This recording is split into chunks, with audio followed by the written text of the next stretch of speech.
জাত ভাইকে বাঁচাতে হবে, স্বজাতিকে বাঁচাতে হবে। মানুষ ডুবে রয়েছে নোংরায়, বাঁচাতে হবে। শোনেন, দূর থেকে একটা বাঘিনী লক্ষ্য করছে আমি ছাগল ছানা খাবো। রাখাল নিয়ে গেছে 20টা ছাগল মাঠে। রাখাল 20টা ছাগল মাঠে নিয়ে যাওয়ার পরে বাঘিনীর ইচ্ছা হলো আমি ছাগল খাবো। আচ্ছা বলুন তো, বাঘ বা বাঘিনী যখন পালে পড়ে একটা ধরে না 10টা ধরে? এটা জোরে বলে, একটা ধরে। ও কিন্তু বাঘিনী মানে মহিলা বাঘ, ছুটে এসে পালে পড়লো, একটা ছাগলকে ধরলো। কিন্তু রাখালের হাতে ছিল বড় লাঠি, আমার চাকরি চলে যাবে তো ছাগল নিয়ে চলে গেলেন। তাই লাঠি দিয়ে পেটাই করতে শুরু করলো বাঘিনীকে। বাঘিনীর পেটে ছিল একটা বাচ্চা, প্রসব হয়ে গেছে, কিন্তু গালে যেটা ধরে চোটা ছাড়িনি। একটা নিয়ে গেছে আর একটা দিয়ে গেছে। তাহলে 20টা ছাগলের ভিতরে 19টা ছাগল ছানা আর একটা বাঘের ছানা। প্রতিদিন মাঠে নিয়ে যায়, ছাগলগুলোকে নিয়ে যায় আর বাঘটাকে কোলে করে নিয়ে যায়। ছাগলের দুধ খাইয়ে খাইয়ে বাঘটাকে বড় করে তুলেছে। ছাগল যেমন ডাকে ব্যা, এ বাঘও তেমন ডাকে ব্যা। আপনি বলেন তো, ছাগলের ডাক আর বাঘের ডাক এক না আলাদা? ভাই কথা বলে আলাদা। কিন্তু বাঘের বল এমন হলো কেন? ছাগলের পালে মিশে মিশে বল হারিয়ে ফেলেছে। দূর থেকে একটা বাঘ লক্ষ্য করছে, আরে আমার জাত ভাই ছাগলের পালে কেন? ওকে বাঁচাতে হবে। বাঁচানোর জন্য ছুটে এসে নিজের জাত ভাইকে যেই ধরলো, ছাগলের মতো ব্যয় করে উঠেছে। তখন দুঃখ করে বলছিস, জাত ভাই তুই বল হারিয়ে ফেললি। গালে করে ধরে নদীর তীরে নিয়ে গেছে, দেখ তোর মুখটা যেমন আমার মুখটা তেমন, তুই ছাগলের মতো ব্যবহার করছিস কেন? আমি একদিন আজ বক্তব্য রেখে আমাদের স্বজাতি বল আমি পরিবর্তন করাতে পারবো না। কেননা যত কুকর্ম মুসলমান সেগুলো ধরে রেখেছে, এটা লজ্জা। জাতির সামনে মুখ তুলে উঁচু করে মাথা উঁচু করে চলে যায় না। বিধর্মী ভাইরা সুযোগ পেয়েছে। সত্যি তো আমরা যেগুলো ছেড়ে দিয়েছি মুসলমান জনমের মতো ধরে নিয়েছে। ঠিক বলছি না ভুল বলছি? রাগ করছেন নাকি আপনারা? বলেন গজল বলার লোকে কি সর্বনাশ করছে।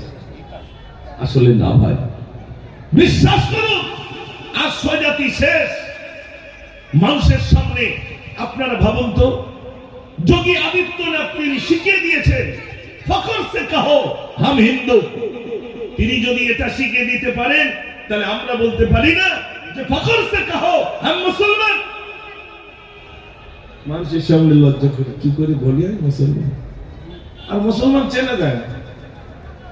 ওই রাস্তার সিভিল পুলিশ দেখলে চেনা যায়, দেখলে চেনা যায় না ভাই? আপনার হসপিটালে যান, নার্স দেখলে, আয়াত দেখলে চেনা যায়।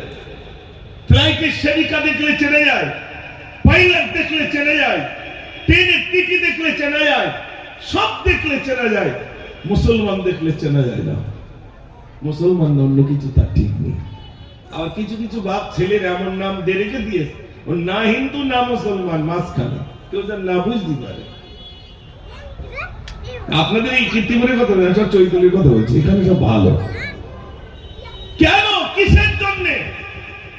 সোনার ভাইরা, আজ হিন্দু আর মুসলমানের ভিতরে বিভেদ সৃষ্টি করার জন্য এক শ্রেণীর মানুষ তারা উঠে পড়ে লেগেছে কি করে মুসলমান আর হিন্দুদের ভাগ করা যায়। যদি ভাগ করা যায় তাহলে আমার অন্তরের ভিতরে যে উদ্দেশ্য, যে মকসুদ, সেটা আমি হাসিল করতে পারবো। যার কারণে সারা ভারতবর্ষের ভিতরে তাকিয়ে দেখে হিন্দু আর মুসলমানের ভিতরে এই বন্ধন, এই মহাব্বত, এই ভালোবাসা চির ধরানোর জন্য, ভাগ করানোর জন্য বিরাট একটা মানুষের, ভাইরা আমার, একদল মানুষ তারা ষড়যন্ত্র করে ভাগ করছে। আমরা এখানে যারা মুসলমান আছি, আমরা কি হিন্দু আর মুসলিম ভাগ হব না এক হয়ে থাকবো? একটু জোরে বলে। কোন ষড়যন্ত্রে পা দেব না, কোন ষড়যন্ত্রে পা দেব না। আমার হিন্দু ভাইরা তারা পূজা করবেন, আমরা মসজিদ আজান দেব, এটাই তো ভারতবর্ষের মানচিত্রে সব থেকে ভারত শ্রেষ্ঠ আসন নিয়েছে। কারণে সারা পৃথিবীর দিকে তাকিয়ে দেখে ভারতবর্ষ হলো এমনই একটি ভারতবর্ষ, এমন একটি হিন্দুস্তান যেখানে ভিন্ন ধর্মাবলম্বীর বসবাস। একদিকে গির্জা, একদিকে ভাইরা আমার আমার হিন্দু ভাইদের মন্দির, আর একদিকে মুসলমানের মসজিদ, আছে না না? আছে। এটাই ভারতবর্ষের সৌন্দর্য। একটু জোরে বলুন না সুবহানাল্লাহ। এটাকে আজ এখানে জলসা হচ্ছে।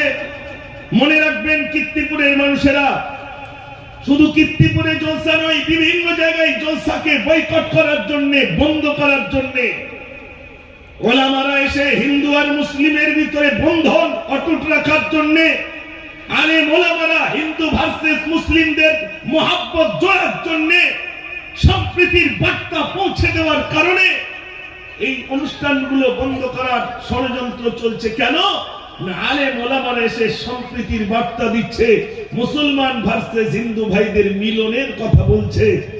অতএব তাদের ষড়যন্ত্র তারা হাসিল করতে পারবে না বলে মিলাদপন্থ বন্ধ করার চক্রান্ত করছে।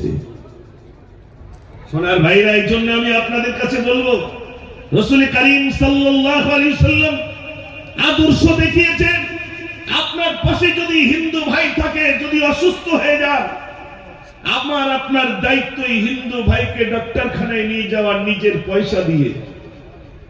যদি ওষুধের প্রয়োজন হয়, আমি আল্লাহ আমাকে ওকাত দিয়েছেন আমার ওই হিন্দু ভাইকে, যদিও তিনি বিধর্মী, তাকে ঔষধ দেওয়া, তাকে ট্রিটমেন্ট করা, তাকে সেবা দেওয়া, এটা আমি মুসলমান হিসাবে আমার নৈতিক দায়িত্ব। আমি যেহেতু ইসলাম ধর্মাবলম্বী, আমাকে এই শিক্ষা দিয়েছে।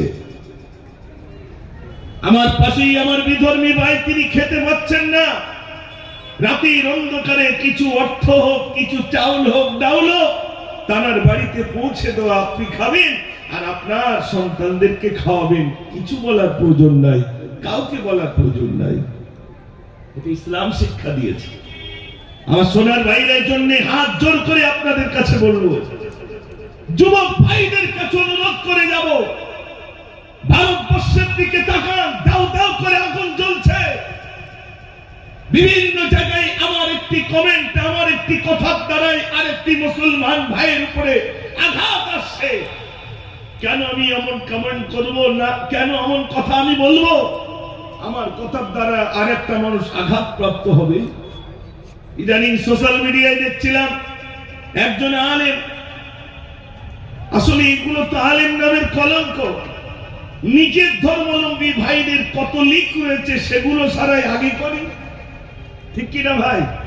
কেন আমি অন্য ধর্মাবলম্বী ভাইদের ভুল ধরার চেষ্টা করব? কত বড় পণ্ডিত হয়ে গেছো তুমি, কে শিক্ষা তোমাকে দিয়েছে? আগে নিজের ধর্মের ভিতরে যে সমস্ত মানুষ আমরা আছি, আমাদের কত গলতি, কত ভুল। আমার জাত ভাই মদের আড়তে, আমার জাত ভাই জোয়ার আড়তে, আমার জাত ভাই সুদ খাওয়ার আড়তে, আমার জাত ভাই জেলখানায় বন্দী। তাদেরকে ছাড়ানোর জন্য চেষ্টা করি, তাদেরকে বাঁচানোর চেষ্টা করি। আমার জাত ভাই বিপদগামী হয়ে যাচ্ছে, তাকে বাঁচাতে হবে, এটা আমার নৈতিক দায়িত্ব, ঠিক কিনা ভাই? আর সেগুলো না করে যদি অন্যের উপরে আঘাত আনি, এটা ভুল হবে ভাই। এই জন্য আপনাদের কাছে বলবো, কীর্তিপুরের নওজোয়ান বন্ধু, আপনারা প্রচুর পরিমাণ অর্থ আপনারা বিভিন্ন জায়গায় দুই হাত দিয়ে উৎসর্গ করে দিচ্ছেন। এটা কীর্তিপুরের মানুষের বিরাট একটা ঐতিহ্য। আলহামদুলিল্লাহ, এমন কোন মাদ্রাসা আমাদের আশেপাশে নাই যে মাদ্রাসায় কীর্তিপুরের একটি টাকা নাই। ঠিক বলছে না ভুল বলছে? আল্লাহ আপনাদের অকাত বাড়িয়ে দেবেন। আপনাদের হাত প্রশস্ত হয়ে গেছে, লম্বা হয়ে গেছে। দান করতে করতে আপনাদের কলিজা বড় করে দিয়েছেন আল্লাহ। আল্লাহ আপনাদের কমতি দেবে না। ও কীর্তিপুরের মানুষেরা, আপনাদের ইসলামের উপরে এত মহাব্বত, এত ভক্তি, এত ভালোবাসা, এত পরিমাণ আপনারা অর্থ দিচ্ছেন ইসলামের জন্য, মাদ্রাসার জন্য, ধর্মের জন্য, কোরআনের জন্য। আলহামদুলিল্লাহ, আপনাদের জন্য প্রাণ ভরা দোয়া। আল্লাহ পাক যেন আপনাদের দানের বিনিময়ে উত্তম জাযা, খায়র আল্লাহ রাব্বুল আলামিন যেন নসিব করেন। সবাই বলুন আমিন। আমার পরিশেষে আমি কিছু কথা আপনাদের কাছে হয়তো বলছি, আপনার দুঃখ নেবেন না ভাই আমার।